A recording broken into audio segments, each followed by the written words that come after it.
Hello नमस्ते good morning. आज हो गए हैं 9 मई दिन शनिवार और आज की बड़ी अपडेट को आपको बता दें उससे पहले आपको कोरोना अपडेट की ओर ले चलते हैं। पूरे भारत देश में 60,000 के पार कोरोना संक्रमित लोग पहुंच चुके हैं। वहीं बताऊं कि डेथ रेट यहां का काफ़ी ज़्यादा बढ़ गया है, करीब 2000 के आसपास डेथ रेट पहुंच चुके हैं। 40,000 ऐसे मरीज हैं जिनका अभी रिपोर्ट आना बाकी है कि वे कोरोना से संक्रमित हैं या नहीं हैं। रिकवर की बात कर ले तो रिकवर यहां 17,000 के पार हो चुके हैं।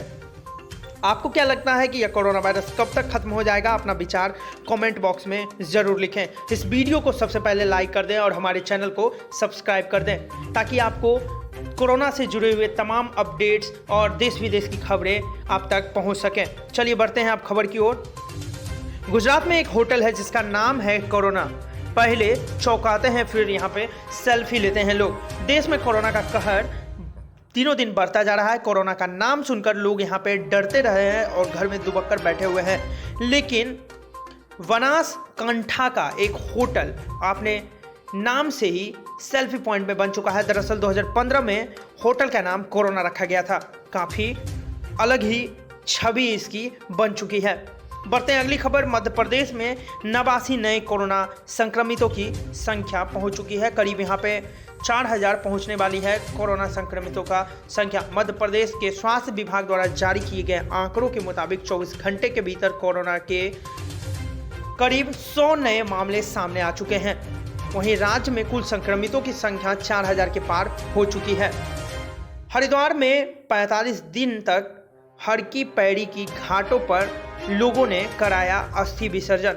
लॉकडाउन के करीब 1.5 महीने के बाद हर की पैड़ी पर 4 लोग अपने दिवंगत परिजनों की अस्थियां गंगा में प्रवाहित करते हुए नजर आए, जहां तीर्थ पुरोहितों ने अस्थियों का विसर्जन कराया और मां गंगा की पूजा अर्चना की। बता दें कि 23 मार्च को लॉकडाउन के बाद यहां अस्थियां विसर्जन पर रोक लगा दिया गया था। बढ़ते हैं अगली खबर आपको बताऊं कि कोरोना के फैलने में चीन के वुहान की भूमिका को लेकर कई सवाल अभी उठ रहे हैं। डोनाल्ड ट्रंप ने तो WHO पर चीन का पक्ष लेने का आरोप लगाया था, लेकिन अब WHO ने खुद कहा है कि कोरोना के फैलने में वुहान की भूमिका सबसे बड़ी है। WHO के डॉक्टर पीटर ने कहा है कि वुहान मार्केट की भूमिका थी, लेकिन हम ये नहीं जानते कि मार्केट वायरस का स्रोत था या फिर इत्तेफाक था। यहाँ के कोरोना के केस मिले हैं, इस दिशा में और रिसर्च की ज़रूरत है। डोनाल्ड ट्रंप काफ़ी गुस्से में हैं इस WHO के बात पर और चीन पे तो कुछ ज़्यादा ही गुस्से में है। 17 मई तक पूरे देश में लॉकडाउन है। इसके बावजूद अलीगढ़ बेसिक शिक्षा विभाग के एक अधिकारी ने रेड जोन होने के बावजूद जवा इगलास और बिजलौरी में कक्षा 1 से 8वीं तक के सरकारी स्कूल खुलवा दिए हैं। बच्चों को आसपास बैठाकर पढ़ाया जा रहा है। इसके बारे में अलीगढ़ के जिला बेसिक शिक्षा अधिकारी डॉक्टर लक्ष्मीकांत ने कहा है कि किसी कन्फ्यूजन के चलते स्कूल खोले गए हैं। मामले की जांच की जाएगी और सख्त से सख्त कार्रवाई भी की जाएगी इनके ऊपर। मजदूरों की मौत पर उद्धव ठाकरे ने जताया दुख। मुंबई में सेना लाने को नकार। महाराष्ट्र के मुख्यमंत्री उद्धव ठाकरे ने औरंगाबाद में ट्रेन हादसे को लेकर मजदूरों की मौत पर काफ़ी दुख जताया है। उन्होंने कहा है कि इस घटना के में मैं आहत हूँ। हमें राज्य के मजदूरों को कहा कि हम अपने खाने पीने की व्यवस्था कर रहे हैं, घर के लिए पैदल ना निकलें, लेकिन फिर भी बात काटते हुए वे निकल गए। वहीं प्रियंका गांधी का बड़ा सवाल है कि पत्रकारों के लिए बीमा कवर की घोषणा करें। यूपी सरकार से मांग की है। आगरा के वरिष्ठ पत्रकार पंकज कुलश्रेष्ठ ने कोरोना से मौत हो चुकी है। कांग्रेस महासचिव प्रियंका गांधी वार्ड ने श्रद्धांजलि देते हुए कहा है कि यूपी की सरकार पत्रकार के बीमा कवर की मांग की है। उन्होंने कहा है कि पत्रकार संकट की घड़ी में अब तक सूचनाएं पहुंचाने का महत्वपूर्ण काम कर रही है।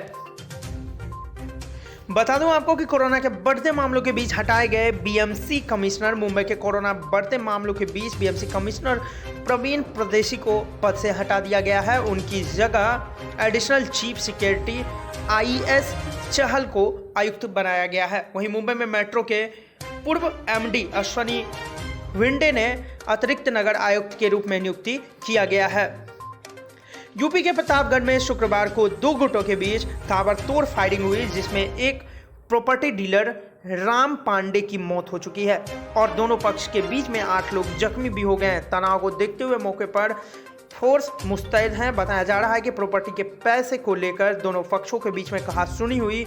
उसके बाद यहां पर फायरिंग शुरू हो गई, जिसमें कि दोनों पक्ष के लोग काफी घायल भी हो चुके हैं। चलिए बात कर लेते हैं अगली खबर की ओर।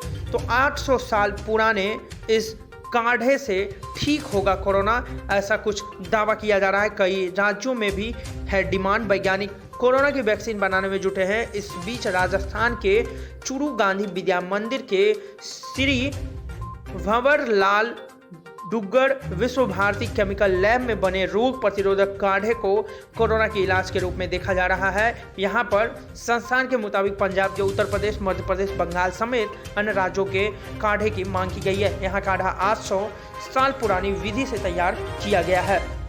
बताया जा रहा है कि इस काढ़े के पीने से कोरोना वायरस खत्म हो जाएगा।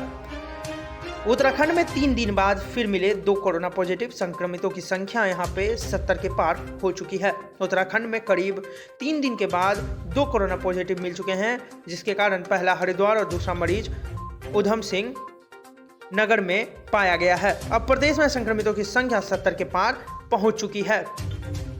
अगली खबर आपको बता दूं कि पान थूक ताव दिख रहा है शख्स, निगम में वसूला 2500 रुपए का जुर्माना। मध्य प्रदेश के भोपाल में सवन चौराहे पर अब्दुल शरीफ नाम का एक शख्स ने पान को खाकर सड़क पर यूं ही थूक दिया। इस पर वहां मौजूद नगर निगम के लोगों ने उन्हें पकड़ लिया तो वह ताव दिखाने लगे। ताव दिखाने के साथ साथ बहुत बदतमीजी से बात कर रहे थे। नगर कर्मियों ने सफाई कर 5000 रुपये का जुर्माना किया है। सफाई कर बाद में सफाई जुर्माने की राशि कम करने की भी मांग की गई और उन्होंने 2500 रुपये जुर्माना अदा किया है। बढ़ते हैं अगली खबर। राजस्थान के अशोक गहलोत सरकार ने शिक्षा का अधिकार RTE कानून के तहत सालाना आय सीमा को 1 लाख से बढ़ाकर 2.50 लाख कर दिया है। यानी कि अब जिन बच्चों का सालाना पारिवारिक आय 2.5 लाख रुपए से कम है वह RTE के तहत निजी स्कूल में मुफ्त शिक्षा ग्रहण करेंगे। अगली खबर बता दूं कि योगी सरकार ने श्रम कानूनों के लिए किया बदलाव, सपा ने मांगा इस्तीफा।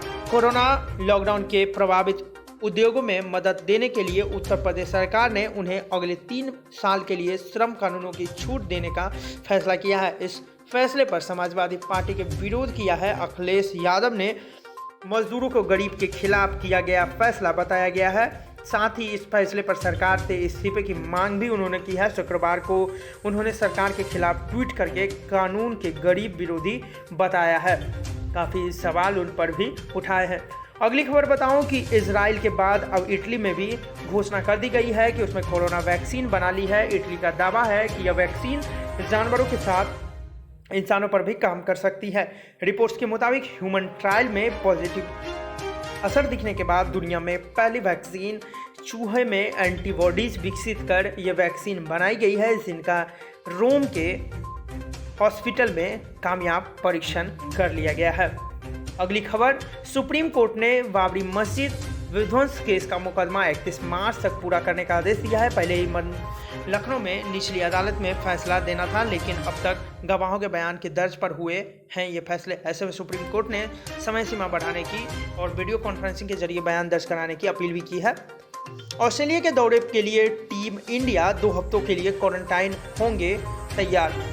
BCCI के कोषाध्यक्ष अरुण धूमल ने कहा है कि इस साल के आखिरी में होने वाले ऑस्ट्रेलिया के टीम इंडिया 2 हफ्ते के लिए क्वारंटाइन होने को तैयार है। उन्होंने ऑस्ट्रेलिया अखबार सिडनी मॉर्निंग हेराल्ड से कहा है कि कोई भी विकल्प नहीं है, भारतीय टीम को क्वारंटाइन रहना ही होगा। अगर आपको क्रिकेट में फिर से शुरू करना है तो ऐसा करना ही होगा। 2 हफ्ते के लिए समय लॉकडाउन जितना लंबा है इंतजार करना पड़ेगा। अगली खबर की ओर बढ़ते हैं तो वैज्ञानिकों ने खोज लिया है धरती के सबसे पास स्थित ब्लैक होल। अंतरिक्ष में वैज्ञानिकों ने धरती के सबसे पास मौजूद ब्लैक होल को खोजा है। यह धरती के करीब 1000 प्रकाश वर्ष दूर है। इस ब्लैक होल को HR 6819 नाम दिया गया है। इसके आसपास 2 तारे भी हैं जो एक दूसरे के चारों ओर तरफ घूम रहे हैं। यह ब्लैक होल हमारे सूरज के आकार के 4 गुना बड़ा है। काफ़ी हैरानी की बात है।